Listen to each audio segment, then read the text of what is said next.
Sniffle Dog ist eine Nasenarbeit, die wir bei Team Kanin mittlerweile regelmäßig in unseren Geruchswelten, in den Seminaren haben. Das Sniffle Dog hat sich herauskristallisiert aus einer Lungenkrebsstudie, die wir mit einer Klinik in Stuttgart, mit der Schillerhöhe und einem Lungenfacharzt in Stuttgart, mit dem Dr. Rainer Ehmann zusammen durchgeführt haben. Da habe ich gesagt, und das brauche ich für unseren ganzen Familienhunde auch, dass wir sagen, die Familienhundehalter haben was in der Hand, wo sie mit ihrem Hund zu Hause wetterunabhängig, zeitunabhängig einfach arbeiten können. Und so hat sich Sniffle Dog im Laufe der letzten Jahre immer mehr herauskristallisiert und einfach verfeinert. Also Sniffle Dog wird ja mit dem Klicker gearbeitet. Wir arbeiten hier ganz gezielt, ganz bewusst mit einem Soft-Klicker A, weil wir sehr nah am Hund sind und manche Hunde einfach sich ein bisschen mit einem normalen Klicker da ein bisschen schwer tun. Und B, für die Hunde, die Klickerarbeit machen, dass es ein komplett anderes Klangbild einfach schon mal ist. Deswegen mit dem Soft-Klicker. Und dann stellen wir im ersten Schritt in der Regel klar, dass der Hund sich von der Futterhand nicht zu stark irritieren lässt. Okay. Deswegen sieht man das auch sehr schön, wie das der Markus macht, dass er hier in der einen Hand das Futter hat und in der anderen Hand den Klicker hat. Und dass der Hund dann einfach sich von der Futterhand, sobald er sich löst, klickt Markus und füttert dann drüben einfach am Klicker. Das ist in der Regel immer unser erster Schritt.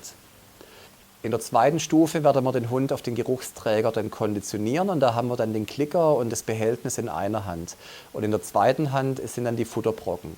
Und für den Hund bleibt im Endeffekt genau die Situation von vorher, nur dass er jetzt mit der Nase einfach dann an das Behältnis geht und dabei automatisch den Geruch, welcher auch immer da drin ist, einhinhaliert. Und in dem Moment bekommt er den Klick und die Futterhand geht rüber und füttert den Hund. Für ihn wird es dann einfach eine sehr, sehr positive Verknüpfung. Geruch gleich positiv, das Futter kommt automatisch rüber. Ich binde den Hund jetzt schon in dieser Stufe an dieses Behältnis auch ran.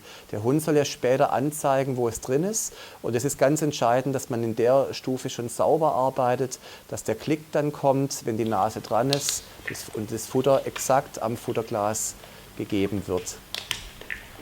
Wenn das klappt, dann wird der Hund ungefähr so einen halben Meter, also eine relativ kleine Distanz vor den Hundeführer positioniert und der Hundeführer sollte sich hinsetzen und das Behältnis zwischen den Knien positionieren. Jetzt kommt schon das Hörzeichen, dass der Hund später auch in der Endstufe bekommen sollte. Das heißt, der Hund sollte sich hier schon beherrschen und erst auf Anweisung vom Hundehalter lösen und mit der Nase dann an dieses Behältnis gehen. Und jetzt schon etwas länger dran verweilen, bis der erste Klick kommt. Und dann wird auch gefüttert.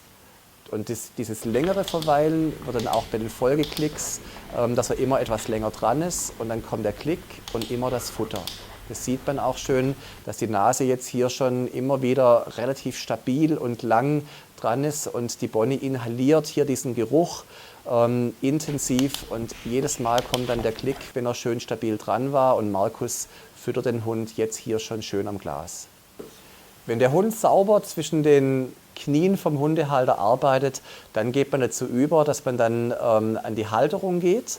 Und dazu gibt es ganz, ganz unterschiedliche Möglichkeiten. Also man kann da zum Beispiel die Halterung etwas erhöht positionieren oder man legt sie auf den Boden. Das kommt einfach darauf an, was für einen Hund habe ich. Sinnvoll, dass man es an eine Wand positioniert, dass der Hund nicht einfach drüber springt. Man sieht es hier sehr schön in dem Filmchen, dass wir das einfach einen Tisch einfach dahinter stehen haben als Wand, dass der Hund lernt, einfach wirklich nicht drüber zu steigen, sondern systematisch und ruhig zu arbeiten. Wir arbeiten in der Regel erstmal mit einem Behältnis, dass er nur den Übergang lernt von den Knien und der Hund macht im Endeffekt genau den gleichen Job mit diesem Behältnis, das er ja kennt. Er geht an das Behältnis ran, vom Hundehalter ändert sich gar nichts, ein Verweilen von der Nase an diesem Teil, da kommt der Klick und es wird nach wie vor gefüttert. Wenn ich merke, der Hund und auch vor allem, ganz ehrlich gesagt, auch der Hundehalter haben hier von der Koordination her keine Probleme, dann fange ich an, erstmal das zweite Behältnis noch reinzustellen. Das kann sein auf die zweite Position. Der Hund sollte jetzt ganz klar erkennbar wirklich ein Verharren, ein deutliches Verharren an dem richtigen Behältnis zeigen, dass er sagt, hier drin ist mein Stoff. Und dann wechsle ich das und will dann einfach sehen, gibt es da einen Unterschied. Dann kommt das leere Behältnis zum Beispiel auf die erste Position, das Richtige, wo der konditionierte Stoff drin ist, auf die zweite. Und jetzt gucke ich, was macht der Hund? Wie verhält er sich? Ja, er sollte sich jetzt hier an diesem leeren Glas einfach sagen, okay, das ist zwar so ein Kunststoffbehältnis, schön, aber da ist nicht dieser Geruch drin, welcher auch immer mir als Hundehalter wichtig ist. Okay. Den Unterschied möchte ich sehen. Und wenn er den hat, bei 2 Behältnissen, kann ich in der Regel innerhalb von 1, 2, 3 Trainingseinheiten schon auf die volle Stückzahl, sprich auf die 6 Behältnisse erhöhen. Also wir arbeiten in der Regel mit irgendeinem Tee, und zwar aus einem ganz einfachen Grund.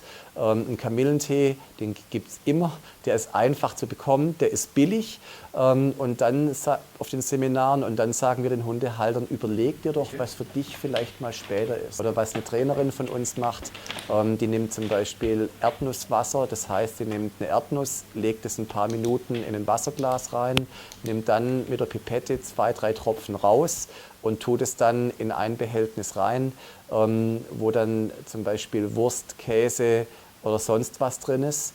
Das Schwierige dran ist, in den anderen Behältnissen sind eben auch Wurst, Käse, Dosenfutter und sonst was drin. Ja, und der Hund soll dieses Behältnis anzeigen, wo das hochverdünnte Erdnusswasser drin ist.